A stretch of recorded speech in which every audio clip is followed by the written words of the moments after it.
एक मित्र ने पूछा है, बाबा ओंकार साधना क्या है? क्या ओशोधारा के साधकों को ये करनी चाहिए? यह साधना पूर्ण रूप से फलित कैसे होती है? इस साधना के सकारात्मक और नकारात्मक पहलुओं पर प्रकाश डालें। मुख्यतः 8 योग हैं: कर्मयोग, तंत्र योग, हठ योग, भक्ति योग, ज्ञान योग, ध्यान योग, सांख्य योग और सहज योग। सहज योग का आधार ओंकार है। ओंकार का आरंभ नाद श्रवण से है, लेकिन ओंकार के कई आयाम हैं। मुख्य रूप से जिसका अनुभव आसानी से कर सकते हो, जिसका अनुभव ओशोधारा में कराया जाता है, ऐसे 21 आयाम हैं। नाद शुरुआत है। एक दिव्य संगीत, अनाहत नाद, प्रणव, उद्गीत, राम, सतनाम, अनेक अनेक नामों से पुकारा गया है। सदाए आसमानी, बांगे आसमानी मोहम्मद साहब कहते हैं, जीसस इसको लोगोस कहते हैं, और ऐसे ही अनेक अनेक नाम हैं। मगर असली बात है कि आत्मा में गूंज रही दिव्य ध्वनि है अनाहत नाद, अर्थात ऐसा नाद जिसके लिए घर्षण की ज़रूरत नहीं है। तुम आते हो ओशोधारा में, 6 दिन की ध्यान समाधि करते हो और 5वें दिन तुमको नाद का ज्ञान दिया जाता है। नाद ओंकार का आरंभ है, लेकिन अब ओंकार के अन्य बहुत आयाम हैं। जैसे सुरती समाधि में फिर तुम नाद का अभ्यास करते हो, नाद के माध्यम से समाधि में जाते हो, फिर निरति समाधि में आते हो। अब वहाँ नूर देखते हो, दिव्य आलोक का दर्शन करते हो। यह भी ओंकार का आयाम है, और उस दिव्य नूर को, दिव्य आलोक को भीतर देखना, इसको निरति कहते हैं। अनाहत नाद को भीतर सुनना सुरति कहते हैं। और फिर तुम आगे आते हो, अमृत समाधि में आते हो। यहाँ तुम अमृत तत्व का अनुभव करते हो। अमृत तत्व क्या है? नाद, नूर, अंतराकाश, और उसमें शाश्वतता का एलिमेंट जुड़ जाता है। ये अंतराकाश, ये शाश्वत है, और उससे तुम तादाद में बनाते हो। जैसे नाद, जब सुरती समाधि में आते हो तो क्या अनुभव करना है? केवल नाद श्रवण नहीं करना है, तुमको ये तादाद में बनाना है कि मैं नाद हूँ। और अगर ये अनुभव में आ गया और तुम्हारा तादाद में बदल गया कि मैं नाद हूँ, नाद श्रवण करना अलग बात है, लेकिन नाद से तादाद में बनाना, अपने को आइडेंटिफाई करना। अब तक तुमने तादाद में क्या बना रखा है? मैं शरीर हूँ, मैं मन हूँ, मैं चेतना हूँ। लेकिन नाद श्रवण करते करते करते एक दिन क्लिक करता है कि अरे मैं तो नाद हूँ, नाद हमसे अलग नहीं है, यही मेरा परिचय है। तो नाद के रिस्पेक्ट में एनलाइटनमेंट घटित हुआ।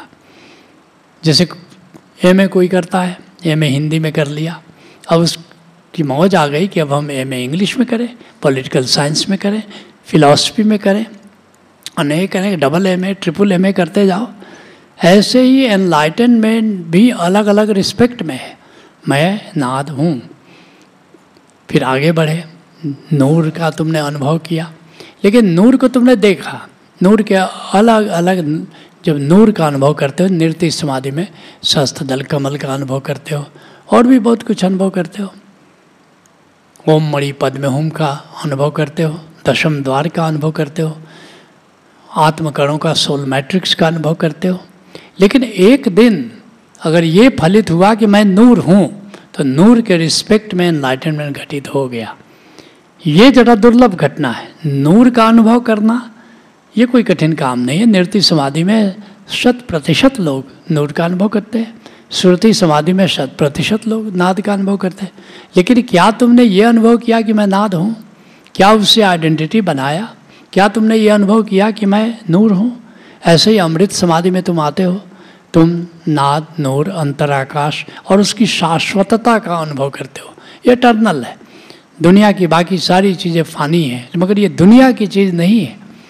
ये अंतराकाश, यही तो आत्मा है। और तुम अनुभव करते हो कि ये आत्म तत्व है, ये अमृत तत्व है, ये अमर है, ये कभी मरता नहीं है। कृष्ण इसी के लिए कहते हैं ना, नैनम छिन्दन्ति शस्त्राणि नैनम दहति पावक न चैनम क्लेदयन्ति आपो न शोषयति मारुतः। और तब अनुभव कर लो कि मैं अमृत हूँ, मैं मरण धर्मा नहीं हूँ, मैं अमर हूँ। तो अमृत तत्व का अनुभव हुआ, अमृत तत्व से तादात्म्य बना, तो ये भी ओंकार का आयाम है। फिर ऐसे ही अजपा समाधि में आते हो और वहाँ अनुभव करते हो कि कहते मैं तो आई एम पीसफुल सोल, मैं शांत आत्मा हूँ। अगर ये अनुभव हुआ तो अजपा समाधि का अनुभव हुआ, अजपा समाधि का।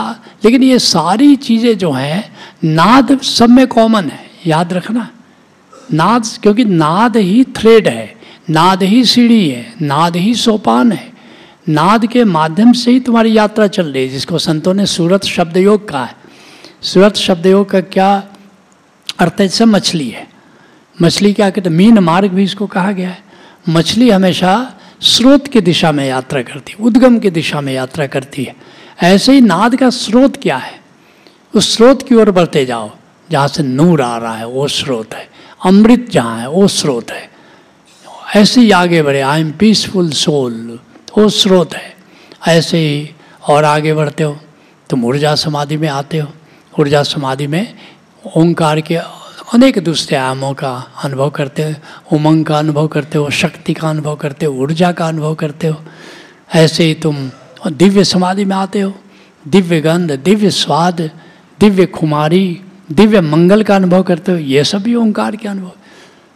अब एक मित्र ने पूछा है कि हम आनंद की खोज में आए थे, लेकिन अभी हम अमृत समाधि तक, अभी तक तो आनंद मिला नहीं।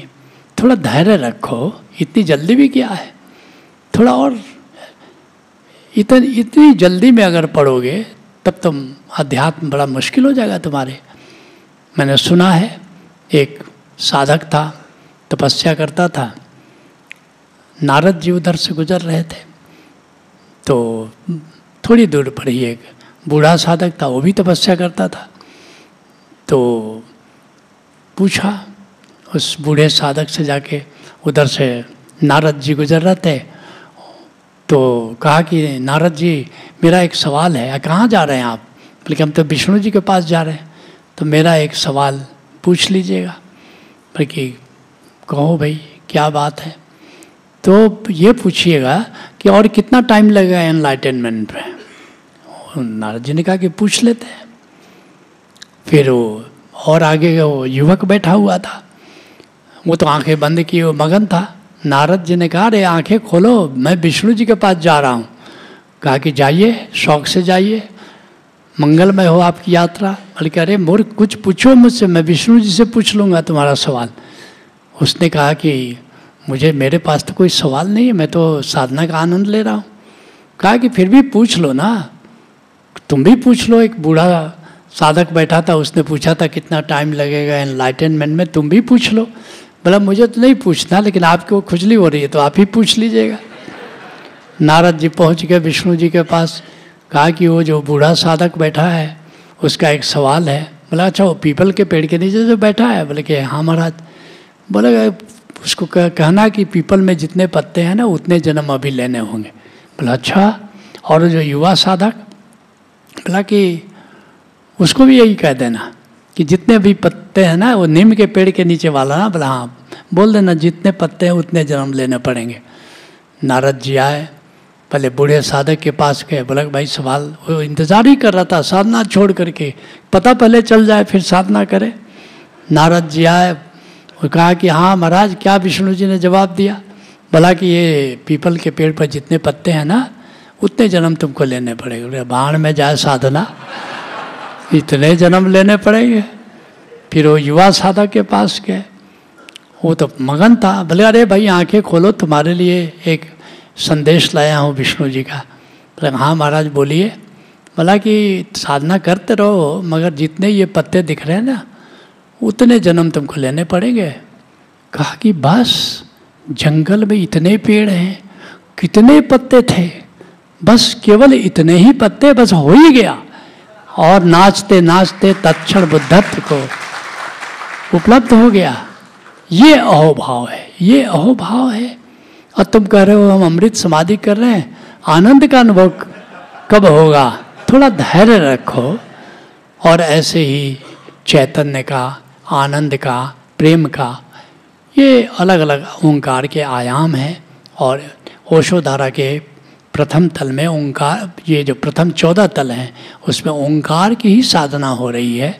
और ओंकार के माध्यम से तुम आत्म ज्ञान और आत्मा के विविध आयामों को जानते हो, अनुभव करते हो। फिर 15 से 28 तल भी ओंकार साधना ही है। ओशो धारा में ओंकार साधना ही है और कुछ है ही नहीं। और इस ओंकार साधना से तुम सुमिरन को जानते हो, भक्ति को जानते हो। 15 से 28 तल की यात्रा चलती है। हाँ, साथ साथ 21 प्रज्ञा कार्यक्रम करना है कर्मयोग के लिए, क्योंकि ज्ञान और भक्ति ये 2 पंख हैं, याद रखना। असली जो पक्षी है, पक्षी का जो वजूद है वह तो कर्मयोग है। बिना कर्मयोग के कुछ होने वाला नहीं है। ज्ञान योग और भक्ति योग तुम्हें मुक्ति नहीं देगा। अगर ज्ञान को सीढ़ी बना लो, भक्ति को सीढ़ी बना लो और कर्म करो, निष्काम कर्म करो, क्योंकि कर्म बंधन है, सकाम कर्म बंधन है। जिस द्वार से तुम आए हो वो कर्म का द्वार है, उसी से तुम बंधन में फंसे हो। जो एंट्रेंस है वही एग्जिट है, इस बात को याद रखना। अब दिशा बदल जाएगी। अब पहले सकामता की दिशा में तुम फंसे थे, अब निष्कामता की दिशा से तुम बाहर चले जाओगे। लेकिन ज्ञान योग और भक्ति योग केवल पंख है। जब ओशो कहते उड़ियो पंख पसार, तो कर्म योग ही उड़ान देगा। उड़ना तो तुमको है, पंख को तो नहीं उड़ना है। ज्ञान और योग और भक्ति योग केवल पंख है। इसलिए कोई अगर मुझे पूछे कि ओशो धारा की संस्कृति आप कैसी चाहते हैं, तो मैं कहता हूँ कर्मयोग की संस्कृति, गीता की संस्कृति। ये कर्मयोग के बिना न तो कोई मुक्ति है, न तो कोई परम पद है, न तो कोई मंगल है तुम्हारा। इसलिए मैं चाहता हूँ कि कर्मयोग को अपनाना, निष्काम कर्मयोग को अपनाना है। और ओंकार साधना के ही ये तीनों आयाम हैं। क्योंकि नाद सुनते हुए तो कर्म करोगे, आत्मा का स्मरण करते हुए तो कर्म करोगे, ब्रह्म का स्मरण करते हुए तो कर्म करोगे। और अगर ओंकार ही नहीं जाना तो न तो ज्ञान योग फलित होगा, न तो भक्ति योग फलित होगा, और न तो कर्म योग फलित होगा। भगवान कृष्ण तो यहाँ तक कहते हैं कि जब मृत्यु के बेला में ओंकार रेन व्याहरेन, ओंकार को ग्रहण करते हुए, ओंकार का श्रवण करते हुए अगर शरीर त्यागोगे तभी मुक्ति मिलेगी। मुक्ति तो नहीं मिलेगी, मगर याद रखना ओंकार को ज्ञान योग, भक्ति योग और कर्म योग की सीढ़ी बना लेना है। ये है ओंकार साधना। Let's acknowledge.